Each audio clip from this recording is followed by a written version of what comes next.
take this away, or you want to It's not in anyone's way. Not yet.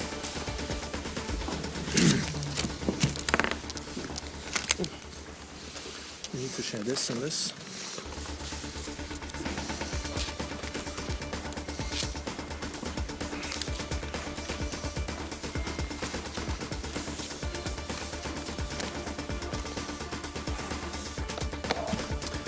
Right. Thank you very much, everybody, for standing by until this moment to hear the outcome of the Emergency Committee on the 2019 novel coronavirus meeting. Very glad to have here with me on the podium Professor Didier Houssin, who's the chair of the Emergency Committee. Welcome. Dr. Tedros Adhanom Ghebreyesus, WHO Director General. Dr. Mike Ryan, Executive Director for Health Emergencies at WHO. Dr. Mira van Kerkhove, Acting Head for Emerging Diseases and Zoonosis. Welcome to all of you. For those online, please dial 01 on your keypad for questions. We will start with Director General Dr. Tedros to give a short announcement. Then we'll hand over to Professor Houssin. Afterwards, we'll have time at this point for a very limited amount of questions. We'll take 2 from the room and 2 from the phones. I know there are many more questions, but please bear with us. This has been a very long day. So for the panel here, please, we need to share those desk microphones to get everybody on the line also to hear us. Thank you very much, and I hand over to Dr. Tedros. Not only a long day, by the way, Tariq. Christian. It's the default. It's also a long week since last Thursday. How many times have we met? So you must be tired of us. And so we will make it brief. That's why. And apologies also for keeping you waiting. And good evening to everyone in the room and to everyone online.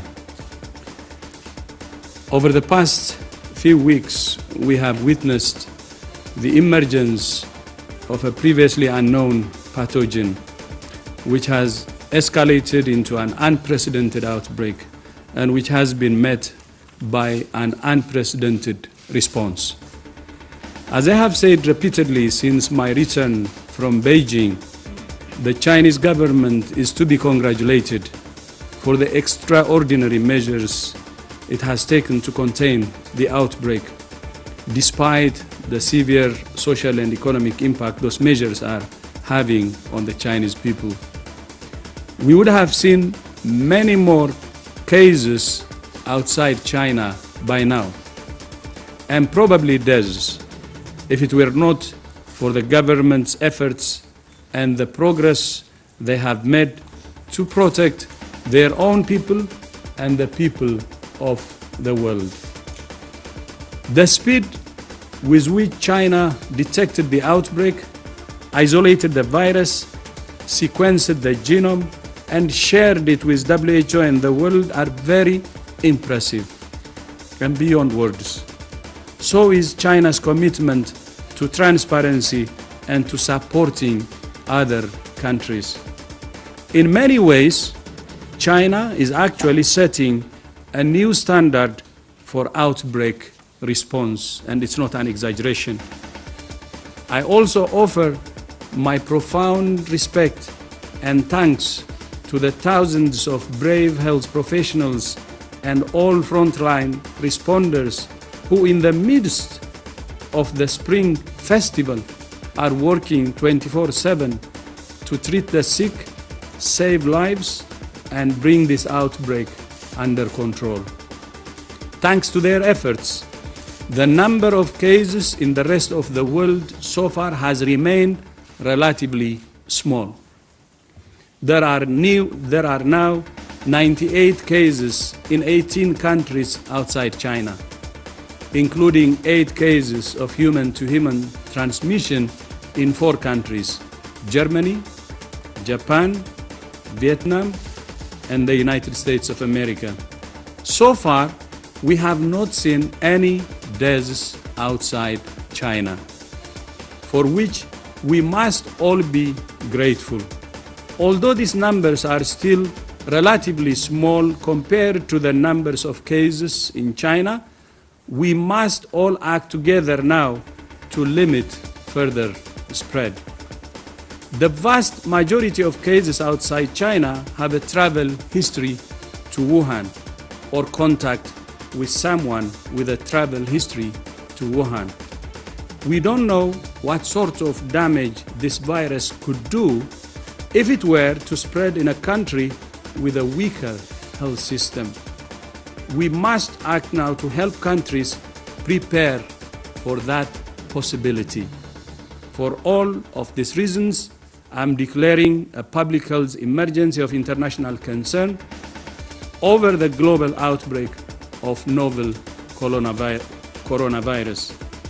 The main reason for this declaration is not because of what is happening in China, but because of what is happening in other countries. Our greatest concern is the potential for the virus to spread to countries with weaker health systems and which are ill prepared to deal with it. Let me be clear. This declaration is not a vote of no confidence in China. On the contrary, WHO continues to have a confidence in China's capacity to control the outbreak. I'll repeat this. Let me be clear. This declaration is not a vote of no confidence in China. On the contrary, WHO continues to have confidence in China's capacity to control the outbreak. As you know, I was in China just a few days ago, where I met with President Xi Jinping. I left in absolutely no doubt about China's commitment to transparency and protecting the world's people. The people of China and all of those around the world who have been affected by this outbreak, we want you to know that the world stands with you. We're working diligently with national and international public health partners to bring this outbreak under control as fast as possible.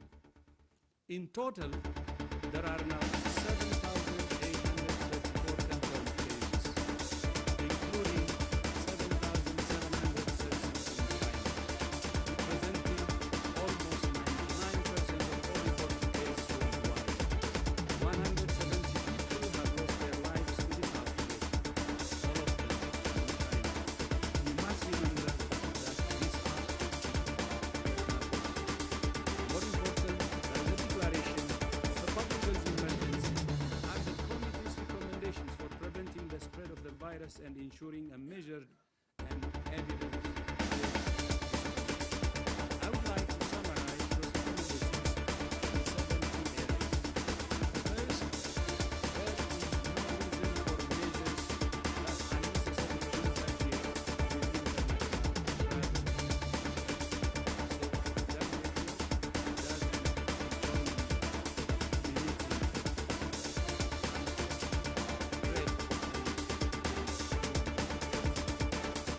We call on all countries to implement decisions that are evidence-based and consistent. WHO stands ready to provide advice to any country that's considering which measures to take. Second, we must support countries with weaker health systems. Third, accelerate the development of vaccines, therapeutics, and diagnostics. Fourth, combat the spread of rumors and misinformation. Fifth, review preparedness plans, identify gaps, and evaluate the resources needed to identify, isolate, and care for cases and prevent transmission.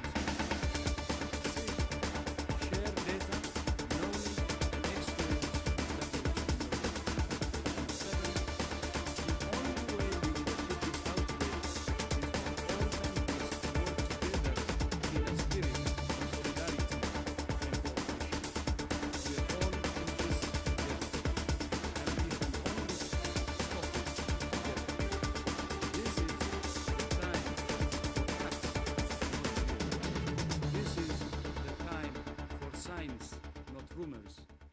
This is the time for solidarity.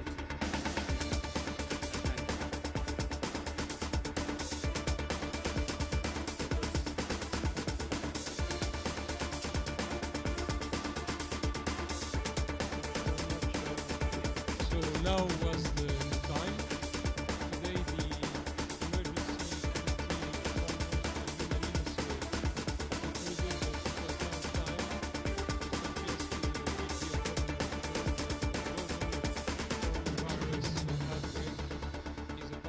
emergency international concern. Considering first the increase in the number of cases in China, second, the increase in the number of countries affected with cases, and also that some countries are taking questionable methods concerning travel. Thanks to the IHR, our main international health treaty, declaring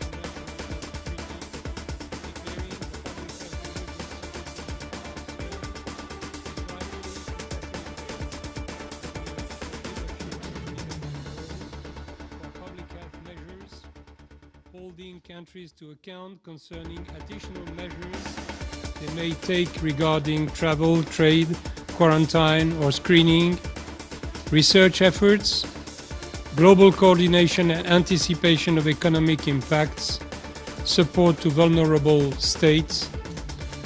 Declaration of a fake should certainly not be seen as a manifestation of distrust in the Chinese authorities and people, which are doing tremendous efforts on the front line of this outbreak with transparency and, let us hope, with success. Novel coronavirus has placed its crown in several countries. Some are able to try to cope with new cases.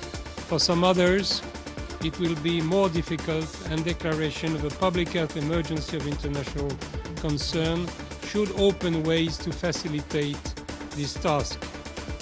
The DG just declared a novel coronavirus event as a public health emergency of international concern.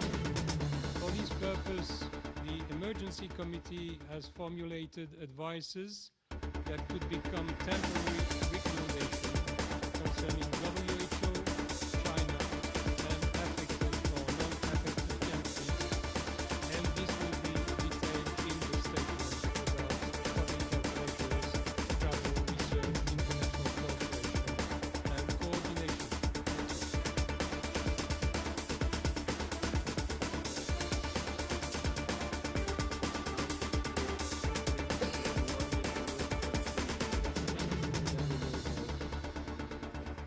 So then I'll take the first here from the Chinese colleague. Please introduce yourself.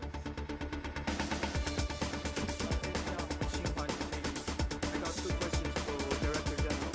First one, to your knowledge, what are the most extreme measures that some other countries may execute against China after the release of the decision, and how will WHO respond to these drastic measures? And secondly, as many countries are stepping up to work on the vaccine, so what kind of role can WHO play in coordinating international efforts to work and develop the vaccine? And is there a specific timeline for the development of the vaccine? Thank you. As I said it earlier, we should have actually expressed. As I said it earlier, we should have actually expressed our respect and gratitude to China for what it's doing. It has already done incredible things to limit the transmission of the virus to other countries.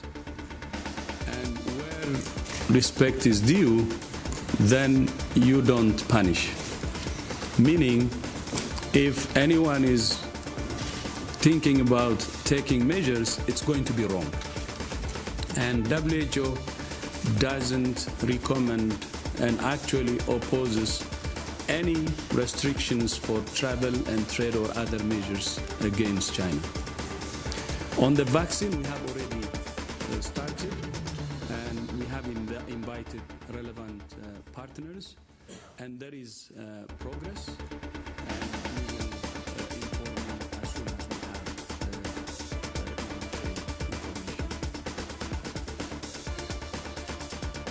Thank you. And I'll take a second question from the room. Associated Press, please.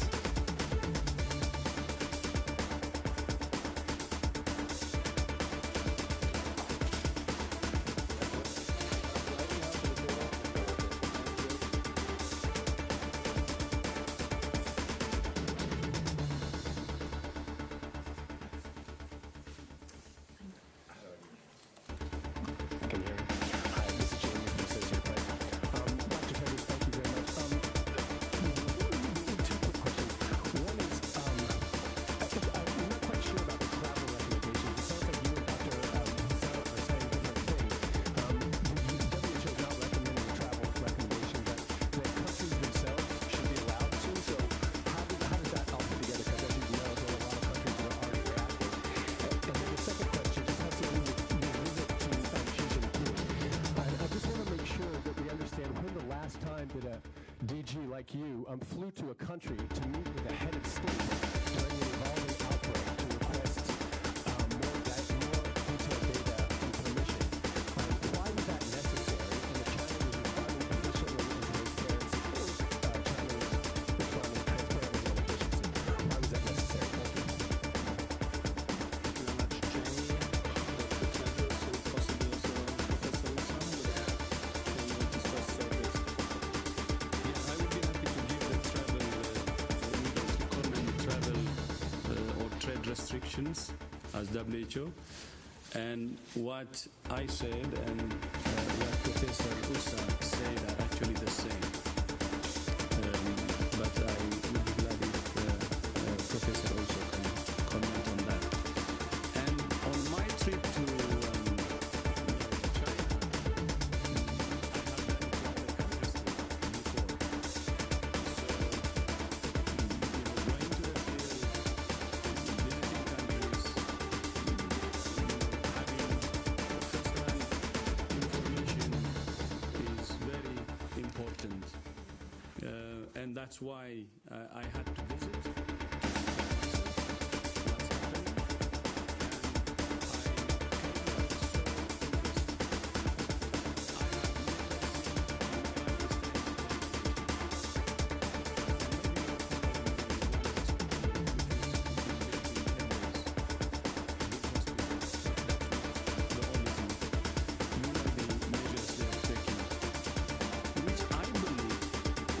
interested. I have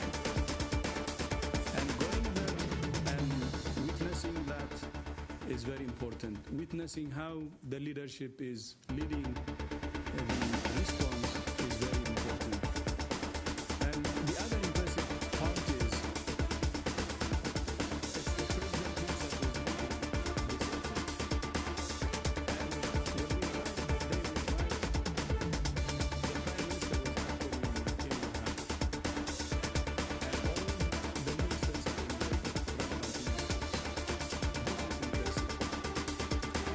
relevant ministers.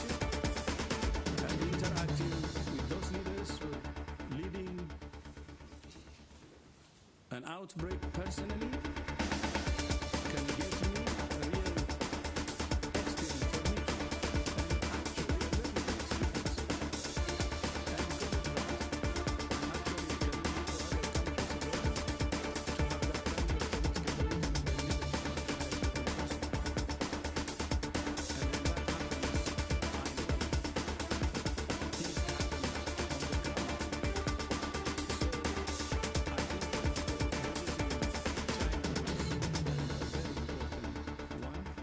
which is not a new one. Of course, I did it many times to other countries where there was outbreaks and so on. And this one was special because I was able to learn.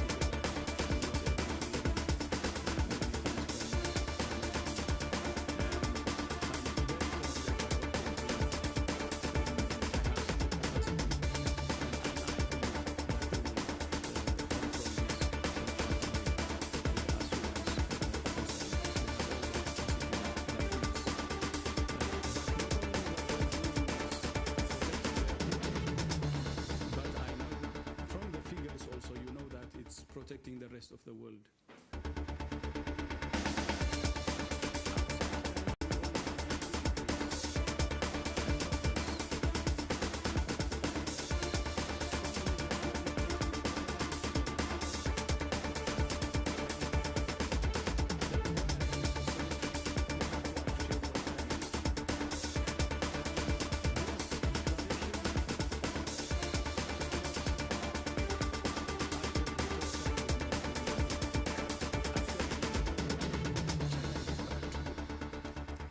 This is to protect especially countries with weaker health systems.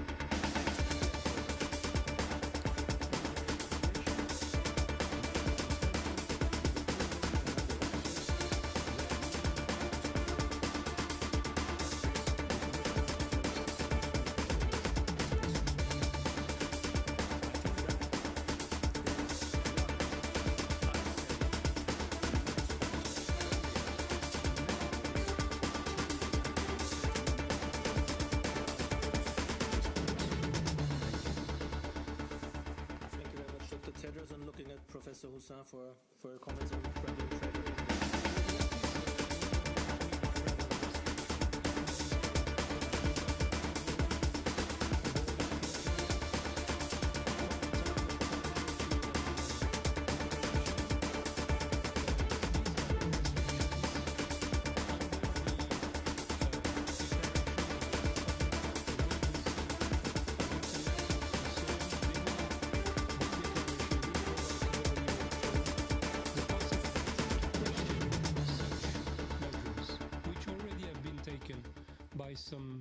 by some countries.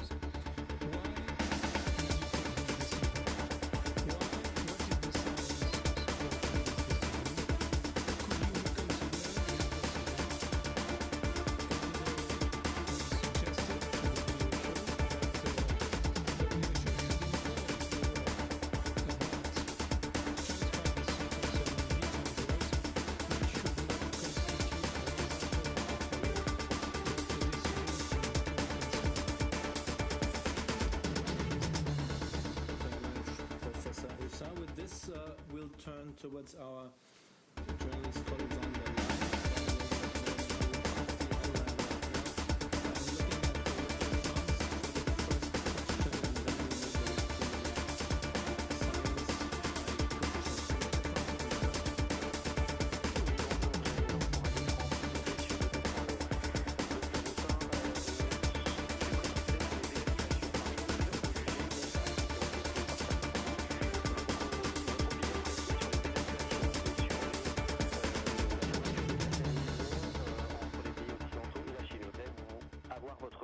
Est-ce que vous pensez que c'est là aussi des mesures qui sont pas nécessaires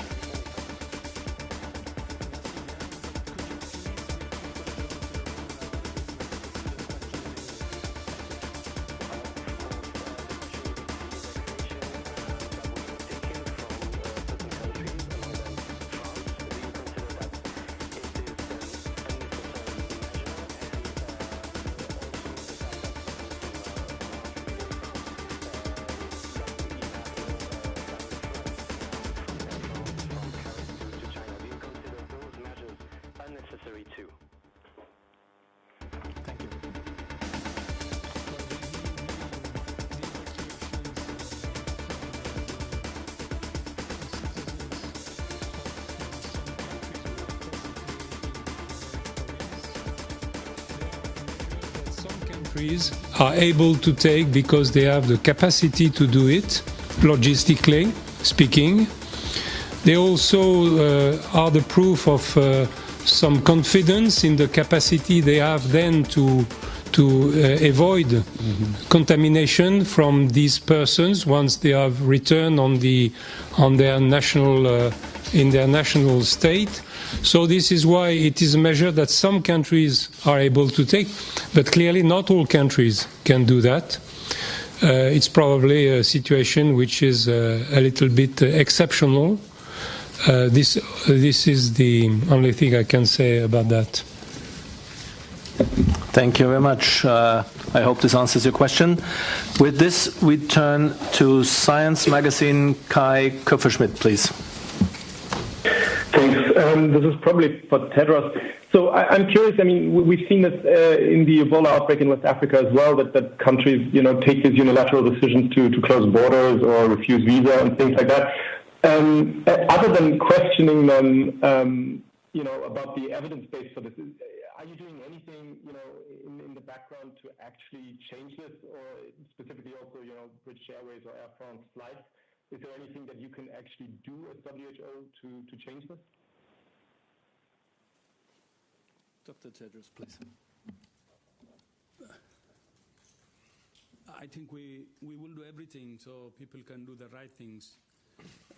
With the flights, we may not be able to convince them because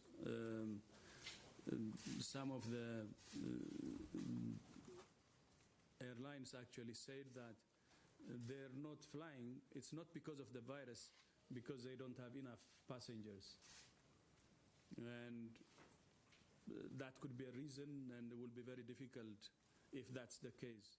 Otherwise,